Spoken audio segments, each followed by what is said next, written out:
Right now we'll be talking about a database known as Apache Cassandra.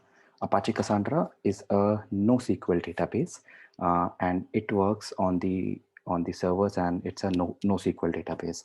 The author of DynamoDB has also gone and created Apache Cassandra. So that is why you will find quite some similarities between the logic of Apache Cassandra and Amazon Keyspaces. So to understand Apache Cassandra, there are two ways to do that. First is you can go and install Apache Cassandra inside your local servers. So for that, let's have a look. So if you want to go and install Apache Cassandra, so on Ubuntu, it's pretty straightforward. Just go and go for any of the documentation of Apache Cassandra, and then it works on any of the OS. So you just have to go and first of all install Java. That's a pre-dependency. Go and give the curl command gpg this star, and then go inside that this here, and then that's it. You can install it.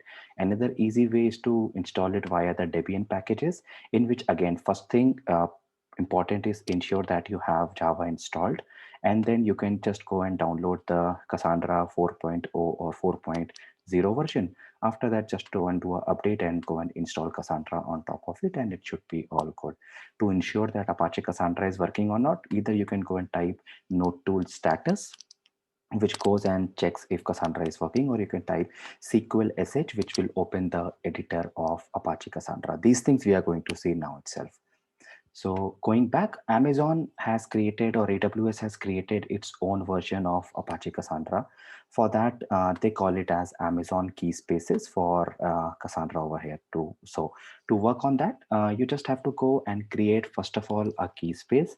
Inside that key space, you can go and create multiple tables, and then inside the SQL editor, like we saw SQL sh, you can go and run any commands on that. The concept of key space is that you can go and add multiple tables inside one key space. So a key space will be more like a logical thing, using which you can go and put multiple tables inside that key space. So assuming that you have a key space by the name of student, you can have multiple tables of student over there. Let's say you can have attendance, you can have mark sheet, you can have the information, you can have the class details, and so on. Similarly, if you have a key space like employee, that can have multiple details like let's say salary, then the personal details, then official details, then attendance, and so on. So that's a concept behind a key space. So let's go and start with writing a key space right now. You can create a key space. Let's call this key space as EMP or employee. In this case, you say Cassandra will create or AWS will create a key space in Cassandra with a replication standard, which is single region strategy. Now this replication standard simply means that Cassandra and generally the NoSQL databases, they work in the concept of a cluster basically. So a cluster is a collection of multiple instances or machines which are running the same database. So in this scenario, when we are working on Cassandra, it won't be just one machine, rather it will be collection of machines. Now, because I am running Keyspace in AWS, I don't have a clarity on what all instances are there. But by looking at this replication, I can understand that yes, indeed, Apache Cassandra is being replicated inside the single region. So right now, I'll just go and create a Keyspace. And if the key space is created, I can see it over here that yes, it is replicated in single regions.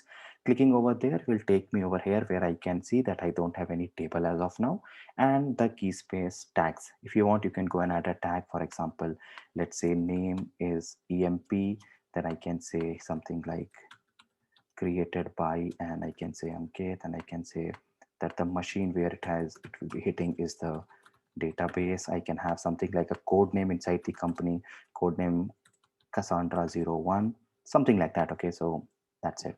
So these tags are for you to understand, or if you have to go and create some values out of it. So that's the key space. Now, logically, the next step is to go and create tables, because tables are the place where actually that data is stored inside Cassandra. So for that, I just go, either I can go here, tables, click on create table, or inside the key space, I can click on create table here or create table here. Let's do this part over here, or this, and here I will have to go and give the table name. So Let's say if my key space is emp, I will just go and create the table by the name of detail, and inside this I will add the fields. One important thing inside any database for that sake is that you need to have a primary key always. A primary key segregates the other records of the table from the each record of the table is segregated from the other record by that particular key. So important thing for a primary key is that it should be unique for each and every record. Now, one thing to remember inside your Apache Cassandra is as compared to other databases, in case of other databases, if at all the data, or if at all you try to insert a primary key again, it will error out. So let's say my primary key is the student employee ID, which is 1. I try to go and update that again, it will going to error out. So it will error out saying that the primary key already exists. So nothing is going to happen in that scenario. However, Apache Cassandra works on the concept of upsert. Upsert is nothing but update plus insert. In simple term, it means that if you have a employee ID by 1, okay, let's say if you don't have an employee ID with 1, in that case, it's going to go and do an insert. And if you have an employee ID by 1, it's going to do an update. So in this case, either you do a insert or you do a update. It's sort of the same thing, because if the record exists, it's a insert. If it doesn't exist, then also it's an insert. Or take it the other way, if the record doesn't exist, in case it means that the record does exist with no values over there, in that case it does update on top of that. Or another way to see it, if the record exists, you can go and do a update on top of it. So Apache Cassandra works on the concept of upsert. Please keep that in your mind. So in this case, going back to our key space over here, okay, just going back. So in this case, I have gone and I already have a key space by employee. I'm just adding something as a detail over here. In this case, I will add something like, let's say, employee ID, and this I'm saying the type will be a text over here. Then I can also have something like, let's say, name over here, and I can put the text over here again. And let's say I can have a something like city over here, and I can put a text over here. Now, if you have worked on DynamoDB, you might find it different from DynamoDB in the sense that in DynamoDB, you don't define the column structure. You just go and add the records as it is. The only column structure that is actually required is your primary key. Other than that, you don't do. However, in Cassandra or in Keyspace, you have to define the column structure. So if you happen to come from a SQL background, this will look very similar. So going back, this is my partition key. Partition key just means that what will be the primary key, or how are you going to uniquely identify the records over there. For that, I am saying I am going to identify it by employee ID. It can also be a combination of multiple partition keys or multiple columns over there. For example, EID, employee ID, and name, though it's not preferred. So you should ideally have one partition key, though nothing stops you from creating multiple partition key. Okay, clustering column is how you can do a sorting with that. So by definition, NoSQL actually works on the asynchronous concept, which means you can add a record at any point of time, and once you do a fetch on the records, it can be fetched in any order. So in this case, I can go and add the clustering columns. If I add the clustering column, in that case, the records, when they are fetched, will be fetched in that particular order only for whatever columns I have given over here. For example, whatever it is, and then I can have ascending or descending order. Okay, so that's the clustering column for you. Then I can have the capacity mode. If I go for on demand, AWS maintains it for me. If I go for provisioned, I can go and tell how many minimum and maximum capacity I need. So right now I'm saying that, okay, I will be needing minimum of 1 read and maximum of 100 reads a second. And over here, if at all target utilization is 70, which means if it goes above that, you can automatically go and scale up. Same thing you can do for write, wherein you can specify manually and you can give the same values over there. Right now, I'm just making it on demand and not provision, because provision will at least charge me for one, because I had made it like that. So on demand, then you can go for a PITR or a point in time recovery, which means AWS is automatically going to go and create the backups for you. And these backups are going to be saved for last 35 days. If you need data more than that, in that case, you might have to do or create a script which is going to do this on its own. So after that, you can have the table tags. Again, you can add the tag over here. Let's say the table name is detail, and then it was created by, and I can give the name over here, and I click on create table. So if you want to see, this is what the query will look like. Create table emp.details, which means it is always the key space name dot the table name, and then you give the column name. You are saying employee ID is a text, name is a text, city is a text. Now it's not important that it always has to be a text. It can be some integer also. That depends on what your use case is. In this case, I'm going and creating a table. So I'll go, once this table is created, we will remember it is emp.detail. So now I do have the table, which I can either click over here and have a look at the table, or I can directly see it from here itself. So right now I have 3 columns over here. The capacity, as we have already seen, is about our when you want to provision it and how you want to provision it. Then you can also have a look at the backups over here. So whether you want to go for on demand or you have provisioned it. Also, it's going to tell you how many reads and writes per second are happening at this moment. Because we have created it now itself, so I don't see any read and writes. However, in real time, you are going to see it. Then backups, if you want, you can go and take the backups, and the backups are earliest is 4:27:03 p.m. That is because I created it now itself. If in case you have more backups, it will all show up over here. If you want to change it, you can click on the edit and you can disable the point in time recovery. Also, if you want to restore, you can give the time at what time you want to go and restore it. But remember, it should be any time after the table has been created, which happens to be this time. Tags already seen, that's the table. Now the important thing for you is the SQL editor. That is where all the magic happens. So let's say right now I want to see what all details are there in the table. For that, I will, let's just zoom in. I will just go and give something like this should be good. Select star from, and then the key space name dot the table name, emp dot detail over here. And the moment I click on run command, I will see that I don't have any record over here because yeah, there's no record added only. So to add the details inside the table, I will just go and write the command insert into emp.detail, and the params that have to be passed is the employee ID, the name, the city, and then I will pass the values over here. Employee ID is 1, name is Ankit, and the city is, let's say, Mumbai. Okay, so if I go and run this command over here, it has gone and added the records.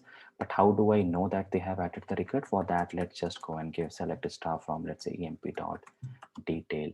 And then if I give this, it will show me that yes, the records have been added, employee ID, city, and the name. Now, if I want, I can also see it in the JSON format, in which case the details are shown to me over here. Now, if I want to add more records, I can do that. For example, employee ID 2, and then Naveen, and Naveen is in Bengaluru. And I click on run command, and then let's say I have Chetan, and Chetan is in LA. And I click on run command, and then I can have, let's say, 4, and I can have Abhinav, and Abhinav is in Delhi. Okay, so I have added 4 records. How to check that? Let's go and type select star from emp.detail, and the moment you click on run command, you are going to see the 4 records. Now again, remember, we added it in this order: 1, then 2, then 3, and 4. However, it is being fetched in this way. So that is what I meant when I told that it is asynchronous in nature. Now, if in case you want it to be synchronous, you will have to go and you will have to create the partition key. So just go and create the sorting key over there, so that the records will be partitioned, or they will be given to you sorted in this way. If you don't give, the records will be asynchronous in nature, and they will be sent to you like this. Okay, so that is Apache Cassandra for you. And now a good way to start Apache Cassandra is you can click on getting started exercise. Click over here, create a key space, a table in your key space, populate your data table with the data, whatever data it is, and you can do a select. Now this is also exactly what we had done also. Apart from this, there are multiple Cassandra commands.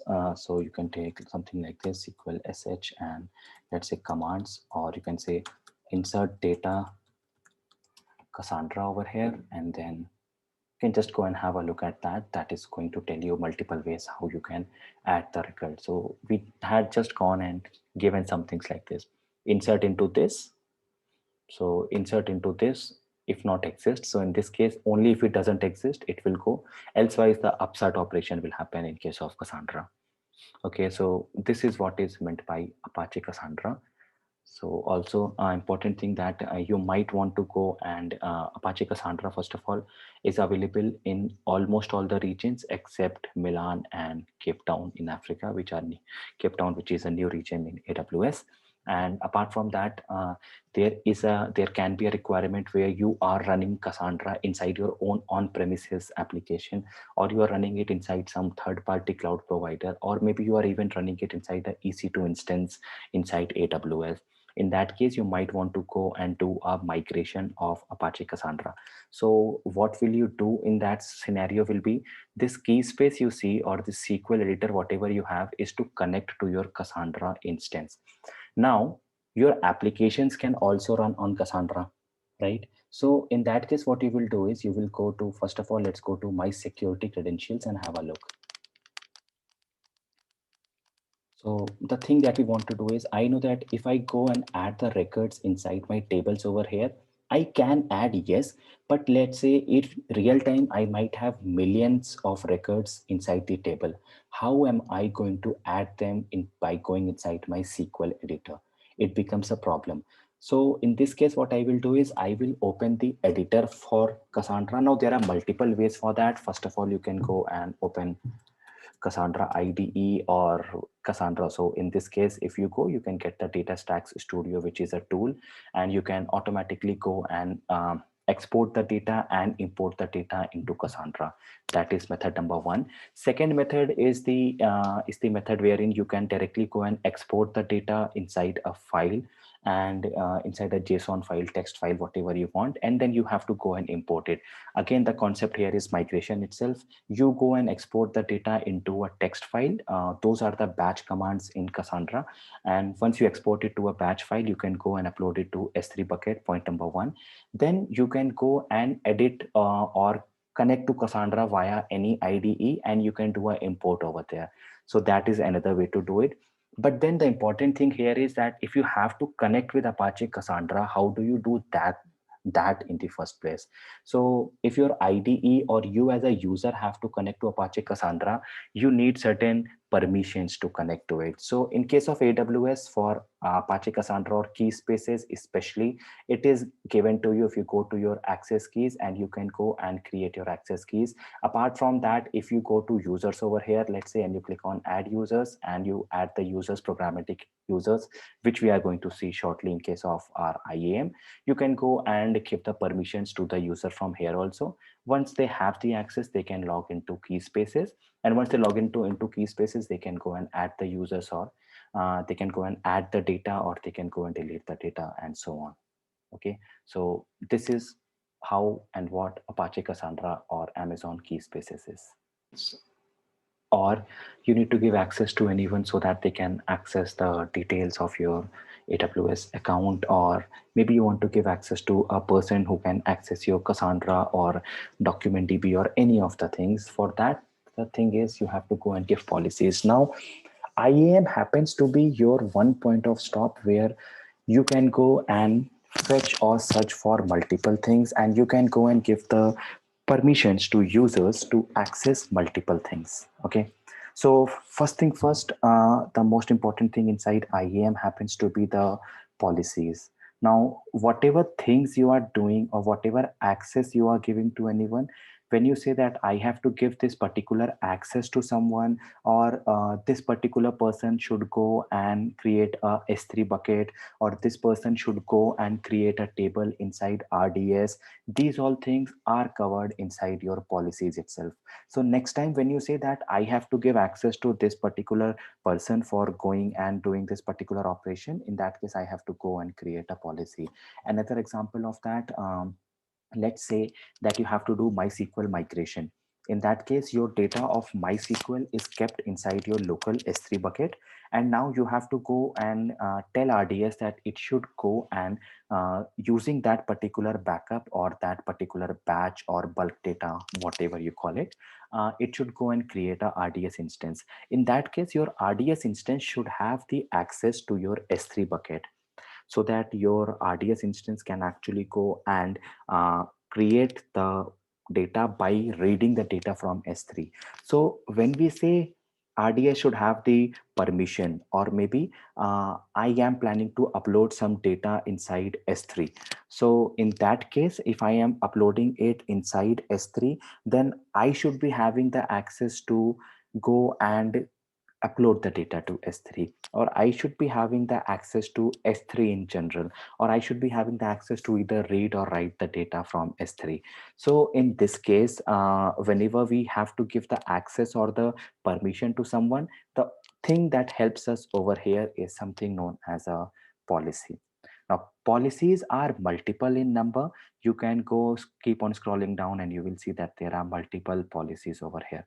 So for example, in the previous one, let's say if we are working on RDS, I can just go and type RDS, I will see the policy. So it can be RDS data full access only, or RDS complete access, or RDS read only access. So if in case you have to go and give access to someone so that they can read your data from RDS, you can go and give RDS read only access, in which case they will only go and read the data. They cannot write the data, in which case you will have to either go and create your own policy, or you can go and give RDS full access, in which case then they can do anything inside RDS. Similarly, let's take example of S3. Inside S3, I can go and do anything inside S3 full access, or I can have S3 read only access, which is over here. Okay, so S3 RDS, then you have, let's say, document DB. You can give document DB access, or only read only access, or the console access. Similarly, for key spaces, Amazon key spaces, you can go and give key space full access or read only access. The same thing that we were seeing some time back. So we had to go and just create a policy. So the concept here is that at the end of the day, you should just go and create a policy for some person who can go and do certain things inside AWS. But when I say a person should be there, in this case, this particular person should have certain access. But where is this person in the first place? For that, I can go and create something known as a user. If I go and create a user, give a username over here, ideally the user will be created. But we will not go to user at the moment. Let's start with something known as a group to get started with AWS. So the concept of a group is that assume that I have 10 users and I have to give access to 10 users for a particular thing. Now, if I go and give access individually to all the 10 users, it can become a hassle for me.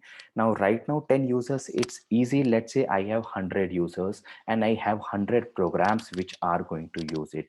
So in total, I have to give 200 access. Now 200 access, even if I give, now if I have to remove any one of the access, in that case again it can be a problem, because I will have to go and do the same operation 200 times. Now how to fix this? There are two ways.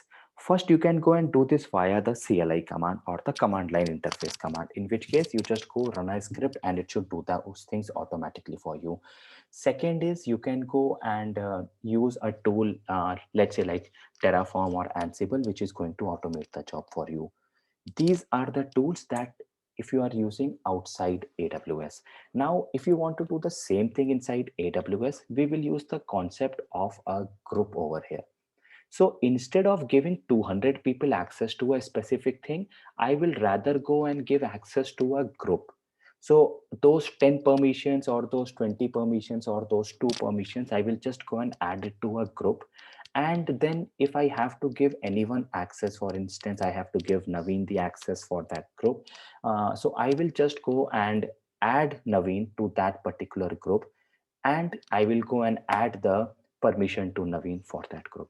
Now, let's say I have to give access to Chetan for a group. So I will go and add the permission for Chetan to that group, and I will subsequently go and add Chetan to that group. So two things: you need to create a group, you need to give the permissions to that group, or you need to go and attach the policies to that group. And finally, you have to go and create the user over there. So let's get started with that. I have created something as a DB admin. Already I have a group over here, which does not have any users, and it does have two permissions, EC2 and S3 full access. Fine. Now let's go and create another user. Let's say the user is, let's call it a migration user, for the same thing that we were doing yesterday. So migration hyphen, let's say group. Okay, so next step. Now in the next step, I will have to give the access to this migration group. So I know that if someone is doing the migration, they will obviously need access to S3. So I'm giving them access to S3. They will need access to RDS because they will have to work on RDS. Done. They might need access to your EC2 because they will have to create the instances. EC2 done. And then maybe they might need access to data sync and things like that. In that case, let's give access to data sync also. So the services that we talked about yesterday, like your data sync, storage gateway, Glacier, and so on. So I have given 4 permissions right now to this particular group. On the next step, it will confirm that, okay, you are giving the access for S3, RDS, EC2, and data sync, and that too is the full access. So they have access to both edit, create, delete, modify, whatever they want to do basically. So I am creating a group over here. Right now I'm giving full access because let's say if let's take example of migration only. If I am doing a migration, it has to go and read from some place and it has to migrate to AWS. So it will do a read operation from the external cloud provider and it will do a write operation inside AWS. So for that reason alone, I am giving the full access, though this is a dangerous operation because full access ideally you should avoid. For now, we are doing it because this is a temporary thing. Now, the group has the permissions fine. If anyone is using it, it will show up inside the access advisor over here that what all users have used, what all permissions at what point of time. It will show up over here. Now, going back, a group in itself cannot do anything, by the way. So a group can only go and give access to certain users. The users at the end of the day will have access to that particular operation which has been defined inside the group. So now let's go to users over here, click on add user over here, and let me just go and create a user. So let's call this user as, let's say, migration user 1. And there are 2 types of access over here. One is a programmatic access, one is a management console access. Let's go and have a look at both of them. First of all, let's go to management console access, in which case I can have a auto-generated password or I can have a custom password. Custom password mean you can go and give the password or your own, like I have given it right now. In this case, I have a policy over here which should have uppercase, lowercase, number, and these things. So I will just go and create a complex password over here. And I have set this so that I know that the user will have to change the password when they sign in the next time. You don't want that, you can remove it. And on the next step, it will ask you for the permissions. If you remember, we had created a group some time back. I will just add this user to that particular group, which is migration-group. Though you have other options also in which you can directly go and attach the policies directly to the user. That can be done. You can copy the permission from any existing user if you have, or you can add the user to the group. Right now, I'm just adding the user to the group over here. And then I click on next tags, review, and create user. This means that a user by these credentials will be created. If this is the user and this is the instruction, let's go and test it out if it is actually working in real time. So I click on open link instead of new tab. Let's just copy this over here. Okay. It was migration-user-1. The reason why it did it because it opened up a new tab and their logging again happened. So that is why that problem. So Now, if you see, I will have to give my AWS account ID, which I don't remember right now. So for that, what I will do is I will go and log in into the new console. In real life, you will always have the account ID with you safe, so you don't have to worry. So let me log in into AWS again over here.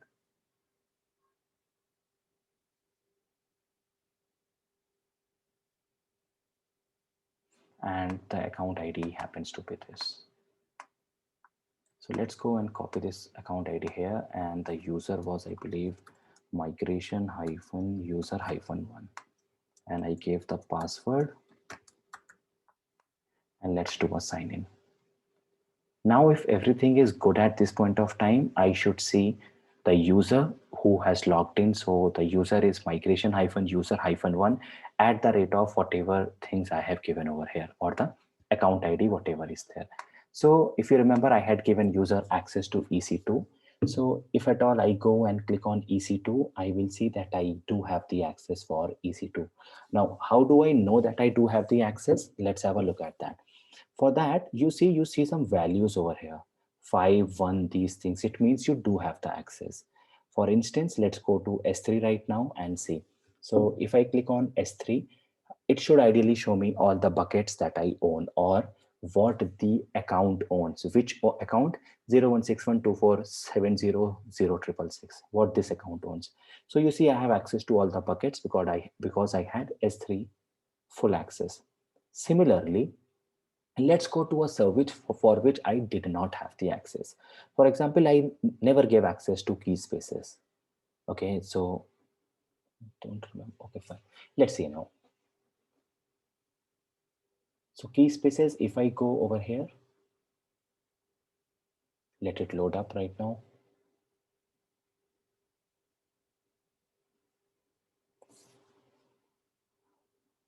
So Keyspaces over here, it says you do not have the permission to access this service.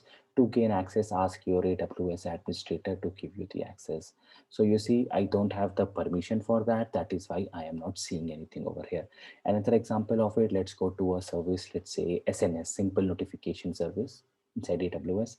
Now, because there also I don't have the access, it will again give me the same error that you don't have the access for this. So over here, couldn't retrieve platform application count. This is not authorized to perform, but still if you want, you can click on the topics over here and you can see these all topics are there. Now let's go. If I have to go to any one of them, let's go to a topic and it gives me the error over here. So I don't have the access. That is why I can't use it.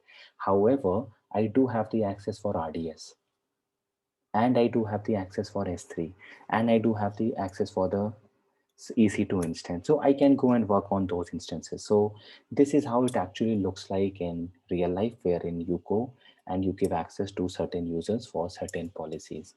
So for that, what I can do, I can just click on create database, and you will see I should not see the previous error in red where it says you don't have the access to perform this operation. So yes, I can do this now. So going back now to the previous window, wherein I let me go back to IAM now.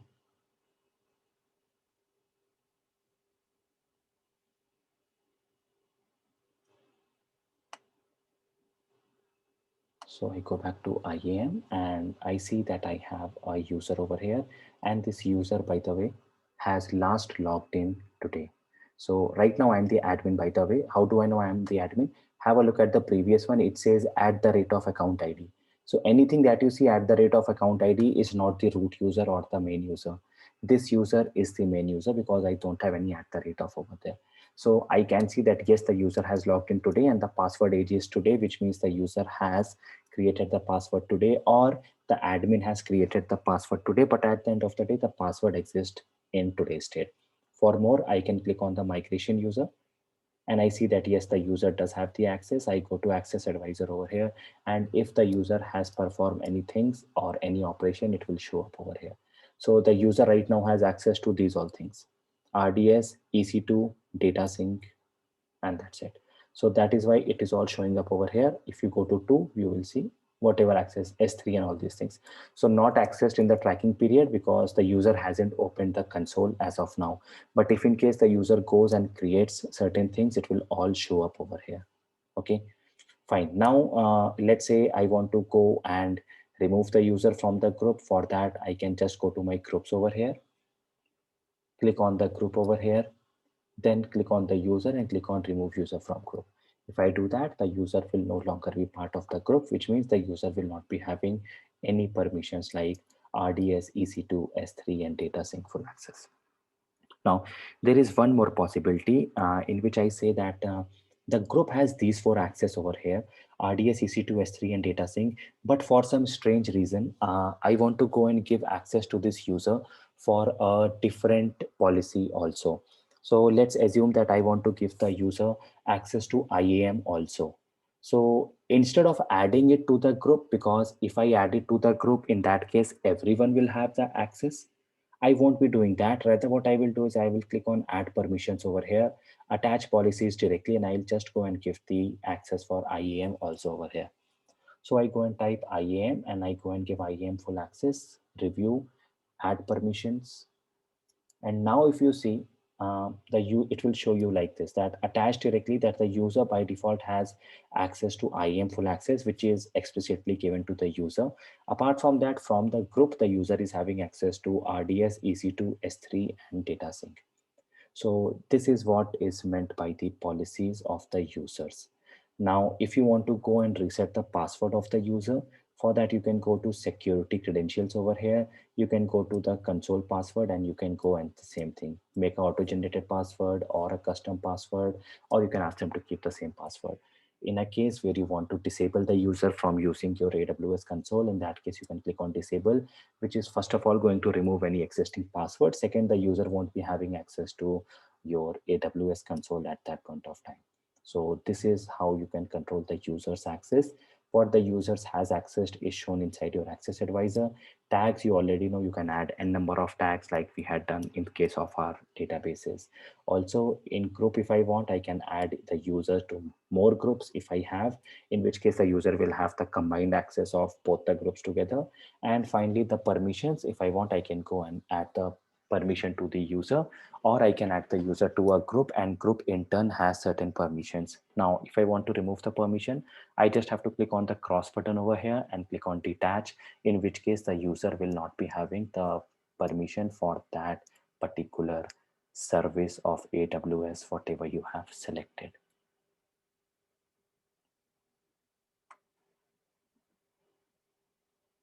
Okay, so going back, I can go to users over here, and I have already seen that I can create a user like this and I can give the access to that user multiple access. Okay, so similarly, I can go and add another user also, in which let's say the user is migration-user-2.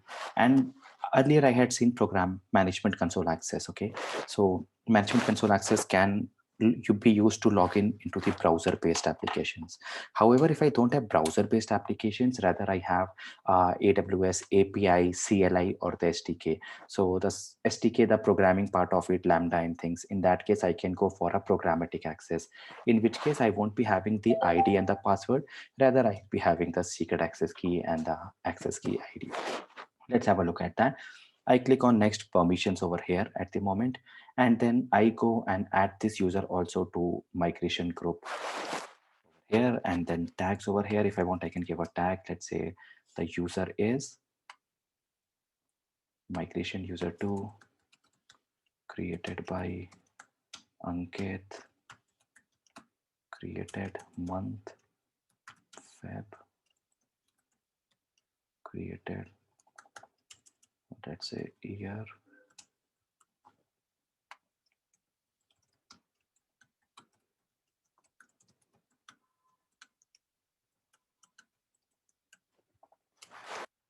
Okay, and I click on review. So the tags are there, the user is added to this group, and I click on create user.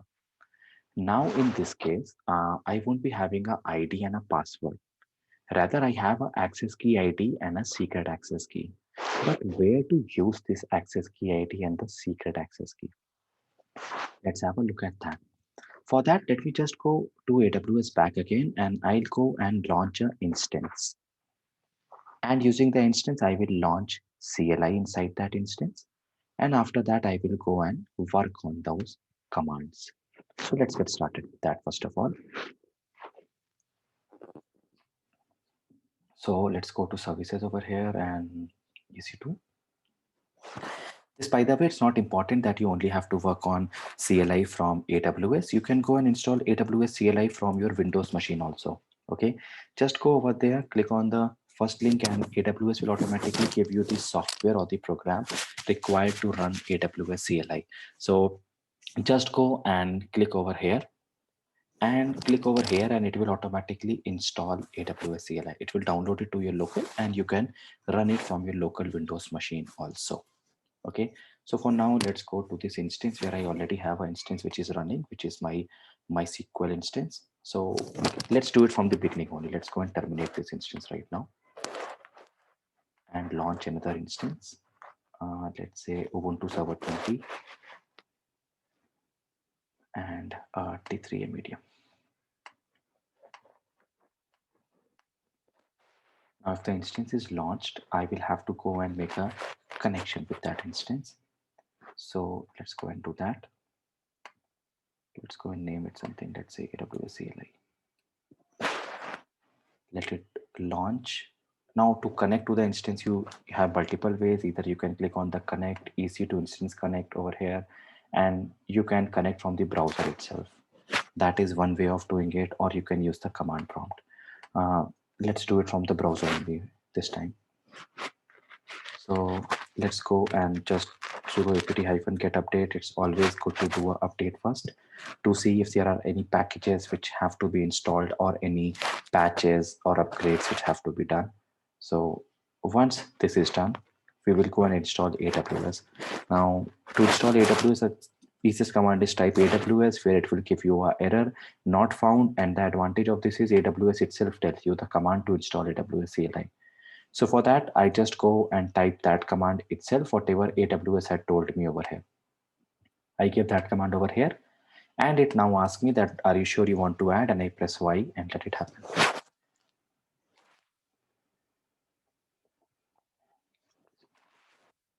Now, once this is installed over here, I will have to go back and configure this user. Now, this is a brand new machine. This can be your laptop. This can be my laptop. It can be a machine inside AWS. It can even be a machine inside Azure, for that sake. It can be a machine inside GCP. Okay, so a machine can be anywhere. Right now, what I have done is I have just installed AWS. AWS CLI is not important. It has to be installed only inside AWS. It can happen anywhere. So to go and tell that, yes, indeed, I am this particular user, migration user too, I will have to go and log in into the machine with the credentials. And how to do that? For that, just go and type AWS space and configure. It will ask you for access key ID, which I already have over here. Let's give this. It will have the secret key. Let's give this. It will have the region. Let's say I'm right now inside Mumbai AP South 1. Output format I'm putting as table. Now, how to prove that I indeed have the access? So if you remember, I had gone and given the access for S3 to this user.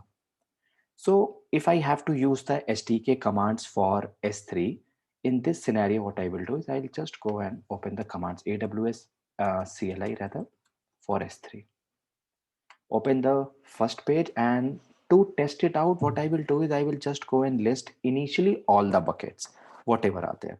So the commands are present in the end over here. These are the commands which are there. So let's go and type AWS S3, go down to example and see for yourself. AWS S3 ls. So let's go and copy that command as it is. Now, if everything is good, I should see my bucket names over here. So whatever buckets were there are all shown over here. Now, I also had a bucket yesterday, which was migration Feb 2021. Let's have a look at that bucket's content. For that, you can go over here and you can see example 2. If you have to list all the objects in a bucket, you just go and type AWS S3 ls S3 colon / and the bucket name. Let's do that. So type AWS S3 ls S3 colon / and the bucket name was migration. Remove the space, and if everything is good, you can see actually that yes, indeed, you have the data over here. Yesterday we created the backup, which is backup1.sql over here. Now if you want to copy the data from here to inside your local, that can be done. For that, you can just go and create a folder. Let's say I'm creating it as temp MySQL. I go inside cd temp MySQL, and I just go into a sync of bucket, which is S3 migration feb 2021 and dot. It means everything will be copied from that particular bucket to my local. To know more about sync, you can go over here back in this page and just go and type sync. So it will tell you what the commands do. In straightforward way, sync is going to copy the data from your local to S3, S3 to your local, or S3 to S3.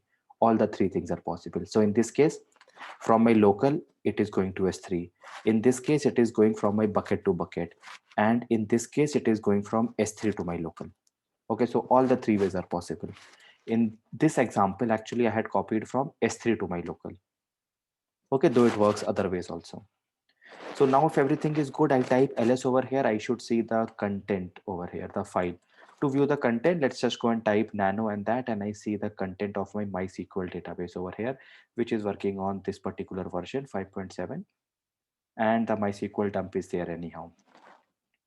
Fine, let's just exit it. So this is how you can also use a user, and that user will have access to AWS commands. So two ways.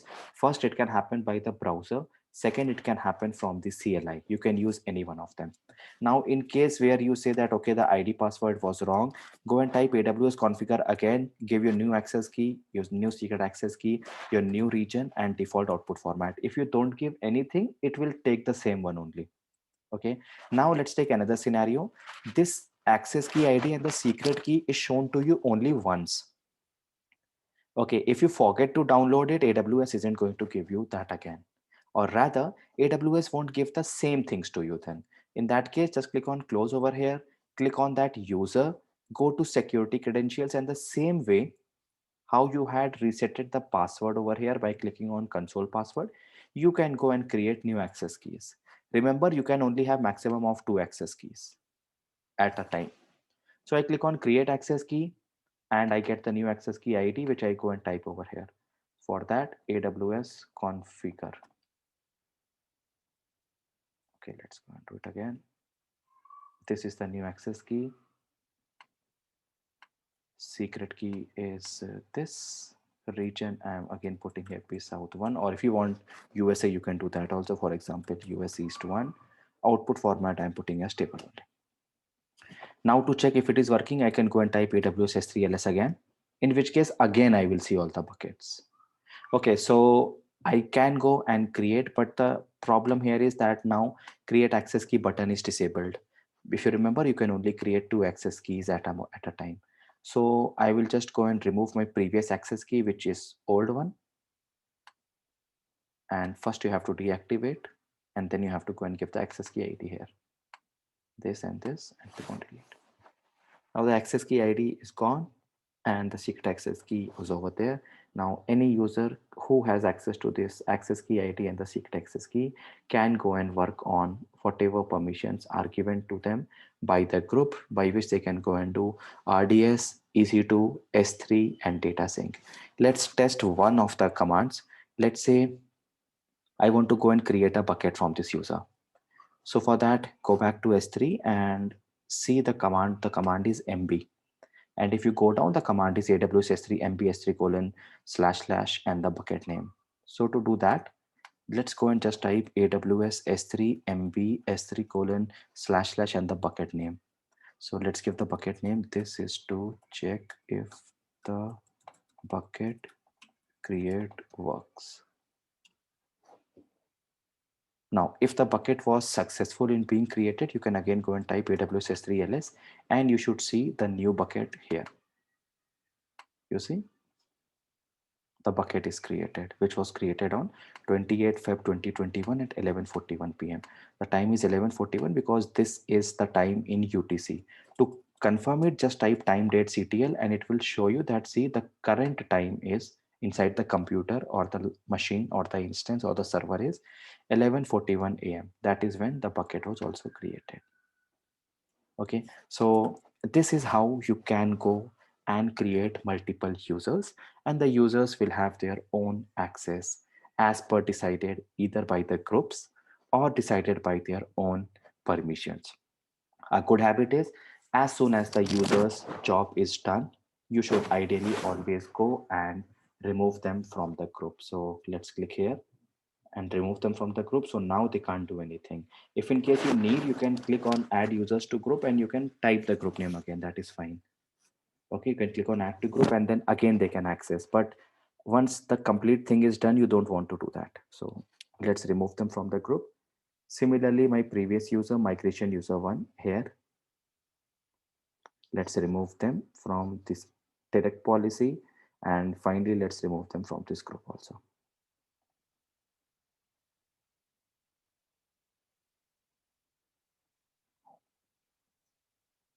So now the user one, migration user one does not have any permission, and the migration user two also does not have any permission. Okay, this is what we wanted to do. So now we are going to talk about the policies or the permissions. So policies, if you have to understand, just know that first of all, there are three types of policies. One is a customer managed, one is a AWS managed, one is a AWS managed job function. Now, AWS managed job function, first of all, the easiest part. In this case, AWS has already created the policies, or it has already created a function sort of a thing, which is actually a collection of multiple policies. For example, looking at this, you can understand you can be admin access, billing, DB admin, data scientist, administrator, and so on. So in this case, just by going and adding user to this particular policy or this particular job function, the user will ideally have the access to that complete thing. So this is one way of doing it, though because this is defined by AWS, so you don't control it to that granular level. So it becomes a problem in that scenario. So what to do to fix it? Second option is you can go and take a AWS managed policy. Now AWS managed policy you had seen also earlier when we talked about S3 full access, or we talked about EC2 full access, or we talked about, let's say, RDS full access. These are policies were managed by AWS themselves. So they have themselves gone and created policies which they think that are the most commonly used. So if you have to give access to any user, you can directly give access to this policy and it should work the way it is supposed to. So that is second way of doing it. But however, in real life, we are interested in creating our own policies for specific scenarios. So how to do that? For that, first of all, how to check that? That is something known as a customer managed policy. So if you go for a customer managed policy, it will show you if the customer has created any policies. Like in my case, all these policies are there as of now. But if you want to go and create your own policies, let's remember the number, it is 31 at this moment. For that, you will have to go and click on create policy, and let's take some scenarios right now. And the scenario is we'll create four policies. Okay, first is the easiest one, that a user should have access to all the buckets. Okay, only the read access. Now this, by the way, if you remember, you can take from AWS also, or let's do it on our own. In that case, click on service, go and type the name of the service, which is S3. Click there. Then actions, what do you want to give access? I want to give access to all the list and all the read. So the user can actually go and list all the access. Or right now, because it's the easiest one, I want to give the user access to everything inside S3. I just click over here, all S3 actions. Okay, and I click on tags over here, and now it gives me an error. Always have a look. It says you are required to choose a resource. So click on resources over here and tell them what access you want. Right now, I want to give them access to everything inside S3. So everything inside S3. Click on tags over here. If you want, you can give a tag also, like name, let's say S3 complete access, or instead of name, let's say something like created by, and then created month, and so on. Okay, so next review, here you will have to give the name of that particular policy. So this policy was S3 do all. So in this case, using this policy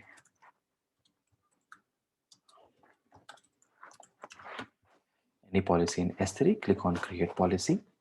And if this is good, this S3 do all policy will be created. How to check that? You can go and type here S3 do all. You see the policy over here. To get more details, you can click on that policy and you can click on the permission. It says allow S3 and star means everything is allowed on this particular policy for S3 itself.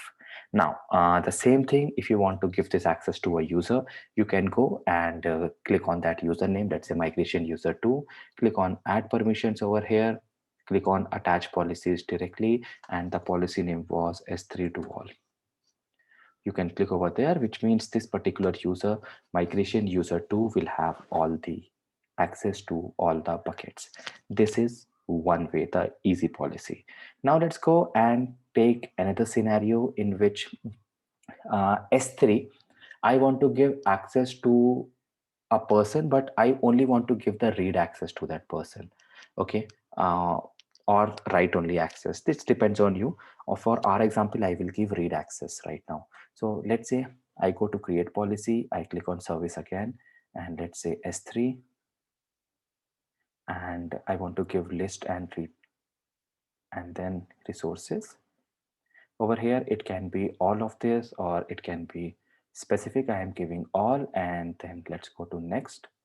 Tags, I ignoring it right now. Let's say S3 read all buckets. Policy to read all the data of the bucket.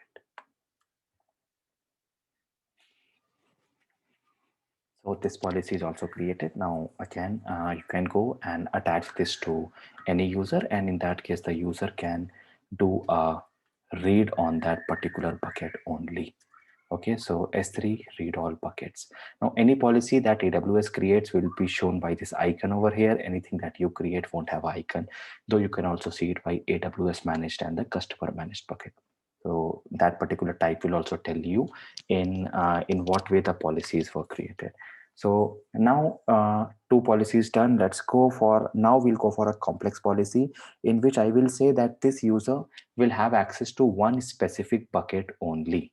Okay, so for that, service again, let's go for S3 action. I am seeing all the actions but only on a specific bucket.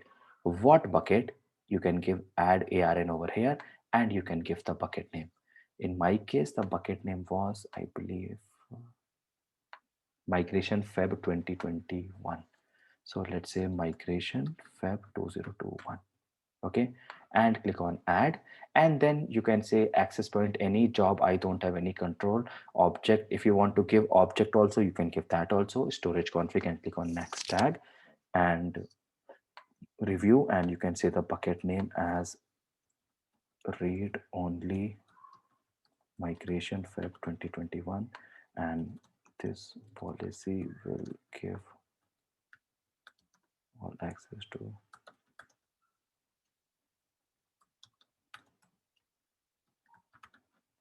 not read only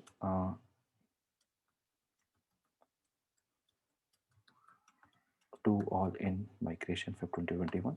Remove the symbol and click on create policy. Now in this case, anyone who has access to this bucket or access to this policy can go and do anything inside that bucket, but only in this bucket. Now this thing is important because in this case the user can only go and make the changes on this bucket. So going back to our classic previous example of migration, whenever you are doing migration, you are obviously putting the data inside one bucket, so you don't want to give access to others for others bucket. So in that case, you can create a policy, and the bot user or the robot user or the software that is using or the person that is using will only have access to that particular bucket, migration Feb 2021. Now, let's complicate it to another level. In this case, let's say that I have a EC2 instance, and EC2 instance, I want to give access to a person only in Mumbai. Okay, so for that, click on choose a service over here, go and type your EC2, this part, actions, let's say all the actions, but only in a specific place. and what is that specific place. In that case, you can go and give the access. So in this case, what happens now is, if you give something like this over here, so capacity anyone gateway,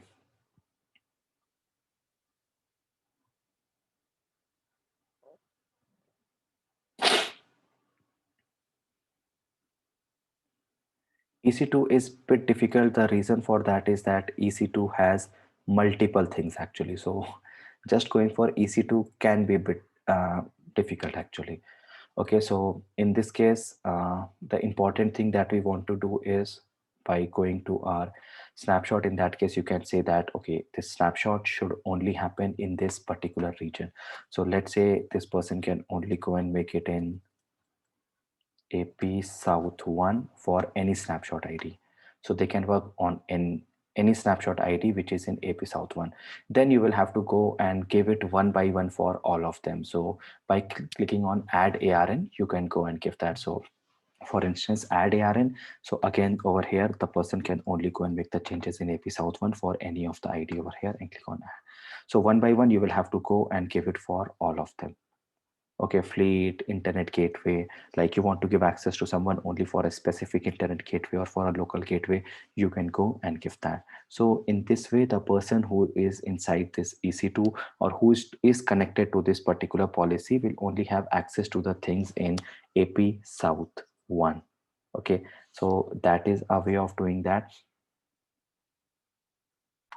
We know that we can go and create the policies via the visual editor.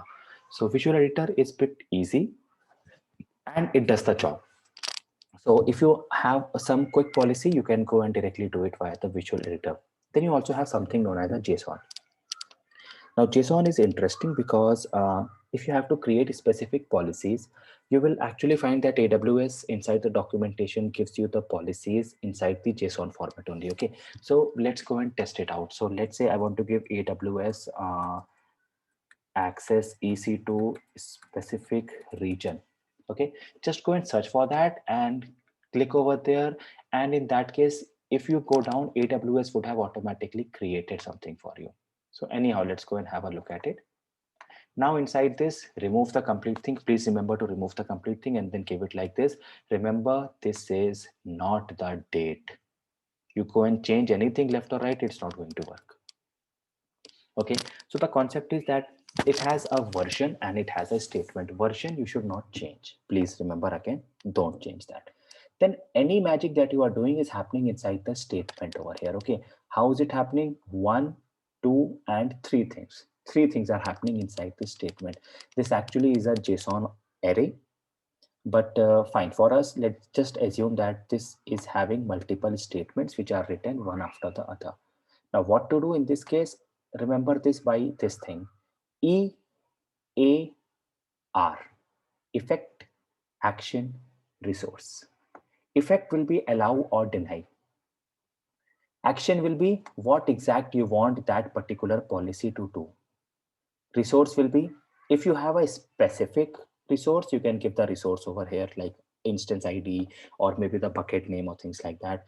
Then if you don't have anything, you give star. So in this case, it gives this person or whosoever is attached to this policy access to list role, get role, subnet, security group, get internet gateway, availability zone, attributes, and so on. But this is not the only thing that it does. It also does this.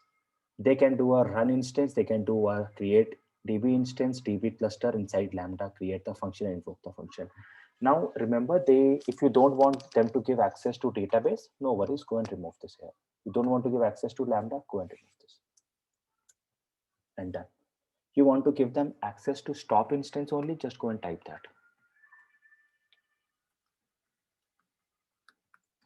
Okay, you want to give them access to terminate instance, you can go and give terminate instances. Okay, so basically the thing is that whatever you give over here, this at the end of the day is the permission. Also what you are saying is, I want to, again over here the statement is EAR in generic cases. However, there might be a special requirement that I only want this person to go and run this instance in Mumbai. In that case, condition string equals to, just go and type your region name, AP South 1, and that's it. Done. So in this case, what will happen? This person can only do a run instance over here. Now, if you want to give them multiple access, let's say run also, and you want to give them stop also over here, stop instances. You want to give them start instances also, start over here, you can go and give start instances. You want to give them access to terminate instances also, just go and type terminate. Okay, so that is a way to do that. Now, if you give a comma over here, no, this errors out unexpected. The reason is this is JSON. The last one won't be having a comma, rest everyone will be having a comma. It's like that. Okay, so in this case where it equals to, and you have told that I want to give access only to AP South 1 for EC2. One way of doing it. Let's go to the next one, and let's say I want to give access to S3 for a specific region. Okay, so in that case, done. AWS would have created, the thing inside AWS is that they will give you JSON, they will give you very easily. Okay, but doing that, because it will require multiple things, that's why. So over here, just go copy it, this part here, here, done. So deny all outside the region, which is deny, which is not over here. In this one, you can make it deny and not in the not equals to this, you can go and give your region, and that is going to do the same thing. Now my advice will be to go and have a look at this particular region. So all the policies, no, which is for AWS, enable or disable AWS regions. If you want to do that, you can just go and make it enable or disable where the target region is this. Okay, in this case, people will do what? They cannot go and enable or disable a region where the string equals to this. Also, let's take a complex one. You can deny based on an IP. So if this person is coming from that IP, you might want to block it. Now you might say that, okay, this can be done via the ACL or the security group also. Yes, you can block it. But in this case, when you are blocking it, we are assuming that it is already coming in from your security group. We haven't blocked anything at the security group.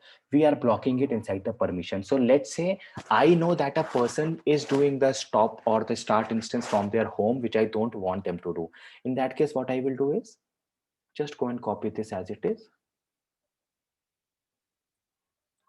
And here, this done.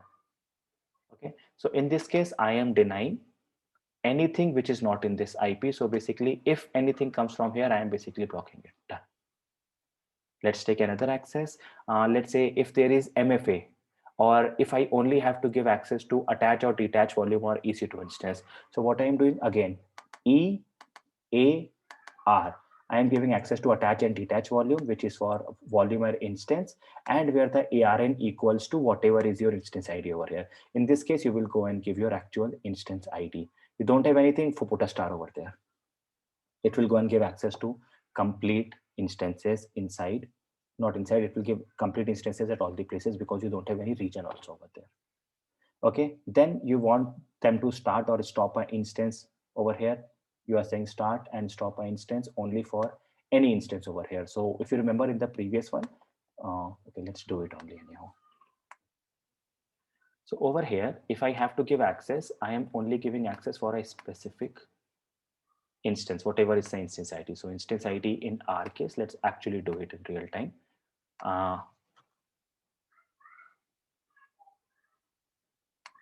Instance ID is going to look something like this, I hyphen.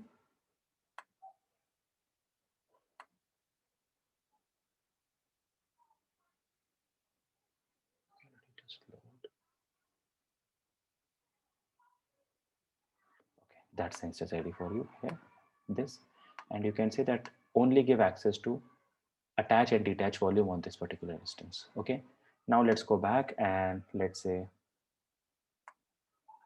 here, I want to give everything for each and every instance inside that region. The only thing that you will have to do is here. So in this case, where the resource is this, so what you will do is instead of instance, just have a look. This all thing remains the same.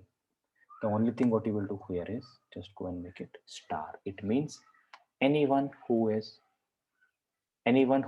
attached to this policy can go and attach a volume and detach a volume for any instance. If you want to give the account ID or you want to give the region, you can go and change it accordingly over here. Now, if you are confused, just remember that at the end of the day, everything is a ARN only. And ARN concept to understand, it is nothing but S3 followed by the region, followed by your account ID, and then whatever service you are using. And that's pretty much it. You can go and create any policy. Now, one last thing, you can take the policy for IAMs, MFA self-management, or let's say MFA multi-factor authentication. In this case, wherever the resource user matches this particular name, it is allowing or denying. Okay. So basically the concept that we want to see here is that you can go and create as many policies as you want by either going inside your create policy from the visual editor, or you can do it from your JSON also. Anywhere it works the same way. Okay, so this is your policy. Now going back right now, what I can do is I can create a group, and the group has access to certain policies. Okay, so anyone who's part of that group has access to the policies. Similarly, I can go and create a user, and the user has access to certain policies. Now, what if a AWS service itself wants to access another AWS service? Uh, Going to the example again, the last one where we were talking about migration. So if we have to talk about migration, take this, think about this example right now, that you have gone and created a S3 server inside your local, working for 2 years, you decide to migrate, you take a batch, you already know how to take a batch or a dump of that file. Once you take a dump of that file, you upload it to S3 bucket. Now, once you go to RDS and you click on here, so let's see it only. The moment I go to services and I go to RDS over here,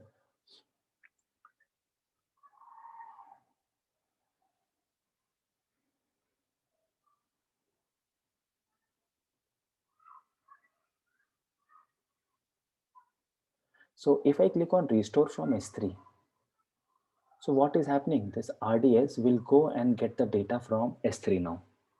There's a problem with this thing now. Okay, let it happen anyhow. Let's say I have to import it to MySQL over here. And let's go and click on DB instance type. And you'll have to go and create a temporary password right now. Let's just go and create something.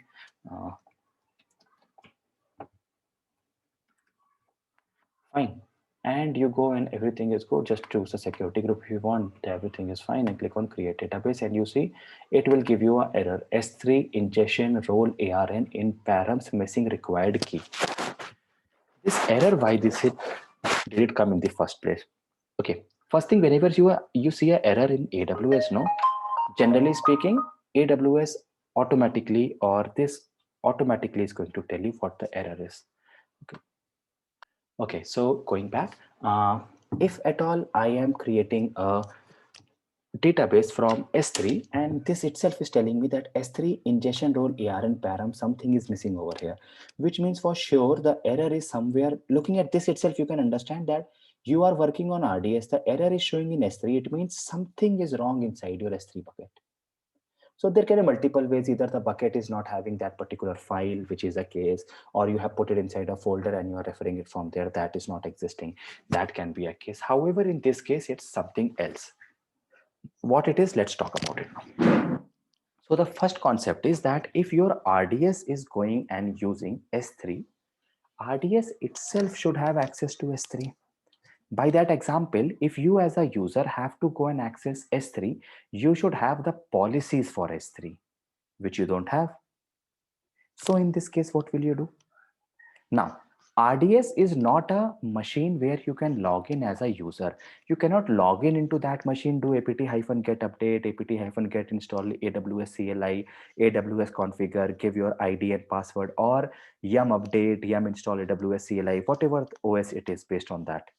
So you cannot go and give whatever commands you want inside RDS because AWS manages RDS.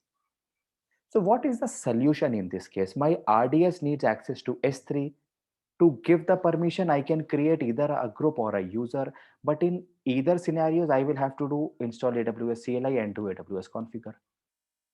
This is the problem for me. The answer is that if any AWS service has to use any other AWS service, that can be done via the concept of a role. So in case of a role, again, what happens? If a AWS service has to access another AWS service, this can be done via a role. So what I will do is, first thing first, I will go and give create role, and I will say that this role has to be used by whom. Select a service. So this has to be, in my case, it has to be used for RDS. So let's go down over here and select our RDS. If you say RDS, it will give you multiple options. Similar to that, if you go for EC2, it will give you multiple options in EC2. And then it can be as easy as, if you go to bracket, it won't give you any access. Only one default option is there. Okay, RDS, EC2, these are very popular service. So they gave you multiple options over here. And also RDS in itself is a very rich service. That's why. So in this case, what I am saying is RDS has to give, our RDS needs the access, but what access? Beta, cloud HSM, directory, monitoring, preview, RDS, or add role to database. If you remember, you have to grant RDS access to additional resources. What additional resources? S3 bucket. So what you do is you go over here, RDS add role to database, and you click on next permissions. Now RDS will be performing certain operations, but what operations? That you will have to provide over here. In my case, RDS has to go and read the data from the bucket, right? So what I will do is I will go over here and give RDS the access to my S3 bucket. I will give all access because I want the logs also to be written to that S3 bucket. Here I will give the role name. So let's say RDS to RDS read all S3. Now this name is not important. You can name it anything, doesn't matter. Okay. So allows RDS to access S3 on our behalf. Okay. And I click on create role. And now if this role has been created, now this can be used by my RDS over here. So what was the role name? RDS read all S3 bucket. So I go over here and I type RDS read all S3. Okay, not here. Actually inside the role part here. RDS, but I don't see that over here. Why? Because you have created the role over here, but this is not reflecting because you need to do a refresh. This page was opened before you created this. So if this is all good, now if you go and type RDS, read all S3 bucket and give your proper bucket. In our case of the bucket name was migration Feb 2021, and you go and click on create instance. In that case, the instance will be created. Let me just make it a small instance so that it won't charge us much. So for this one, so M5 large should be good. Fine. So in this case, if you want, you can go for a M class or a X. So in ideal cases, database should be R and X only. In my case, because I want the least amount of build, so I'm taking T2 micro right now. And now if you click on create database over here, then in that case, it gives an error that it is not supported in restoring from S3. Now this reason is, it means it has already gone and hit S3. So, okay, anyhow, let's go and take a proper instance, R3 large, fair enough, and click on create database. And now if everything is done, you should see that that migration was successful. And now MySQL has been started to be restored from your S3 bucket from the data that you had exported at that point of time. Okay, so this is the story behind your roles. So you do understand what a group is, you do understand what a user is, you do understand what a role is, you do understand what a policy is. Also, if you remember inside the users, if I had gone and tried to create a user over here by whatever name it is, I give programmatic access and management console access, it can be both. I type a password over here. Now it says it does not conform to the account password policy. Who is deciding this policy? The answer is we are only deciding. And how? For that, you can go to your account settings over here and you see a password policy is already set. You want, you can click on change password policy and you can put whatever new password policy you want. Okay, so right now, because I have set password to 8 length and uppercase, one lowercase, one number, one alphanumeric. So when I click on save change, now this is the new password policy that is applied on my AWS account. So if now I go and create a user, in that case, it will ask me for that new thing. So let's test it out. Here, management console access, custom password. Now if I do, it will say at least this uppercase, lowercase, and a digit, the same things which we had done. So this is about your IAM.